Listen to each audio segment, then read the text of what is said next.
The debt crisis still looms large, unemployment is still high, and we are involved in kinetic military action in at least 4 countries, none of which are winnable. Joining me now to look at the trends that will be affecting the president's chances at re-election is Gerald Celente of the Trends Research Institute. Mr. Celente, you predicted the Great Recession that we're still experiencing, the panic of 2008, the tax protests, our loss in Iraq. So let's cut to the chase. Who do you think is going to be president in 2013?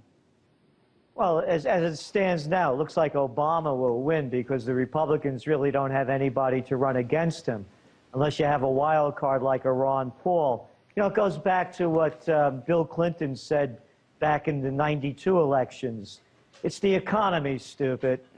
And what do the Republicans do for an encore? And Obama knows how to pull that rabbit out of the hat. Every time his poll ratings are going down, boy, something really changes around to drive him back up. So as it seems now, it looks like Obama. Well, you mentioned Ron Paul as a wild card, and you've talked a lot about what you call the Second American Revolution, where he talks about the philosophical revolution that we're having now, when we're going to be able to get into that with him tomorrow when we have him on the show. But what's the connection there? Is that part and parcel of the same phenomenon that you're seeing? Yes. If it's really a winner, it needs a blend of 2 things. I call it progressive libertarian. Progressive in the terms of, you know, there are a lot of people that care about what's in the water, what's in the food, what's in the air. They don't like radiation floating over their heads or drinking, you know, hormone-laced food, milk, or eating hormone-injected foods, pesticide-laden. So progressive on that end, and libertarian in the sense of what a Ron Paul agenda is. Bring home the troops. Highly unlikely at this time, as the Obama administration seems to be ramping it up again, for the people to go all gung-ho over more military action. I mean, look at the nation's response to the death of a guy that's really been dead in the minds, if not physically, for several years with Osama bin Laden. You know, dredging this guy back up, and you saw the way the people reacted. And Adam, here's what's important. Go 4 days before Osama bin Laden was ostensibly killed. What was the big news? Ben Bernanke, right, the press conference. Other public enemy #1. And what did he do? He had a public press conference, first time in the history of the Federal Reserve.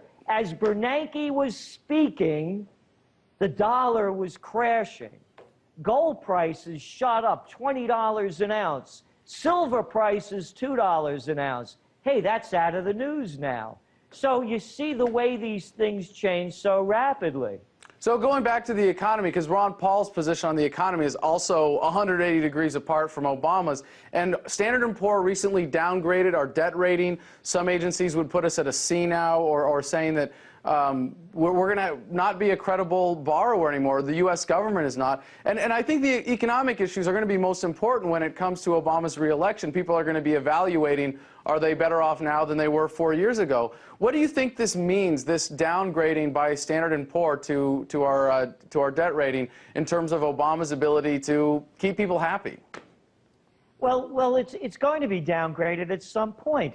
The GDP to debt ceiling in the United States is 95% to GDP to debt. It was 30% 30 years ago.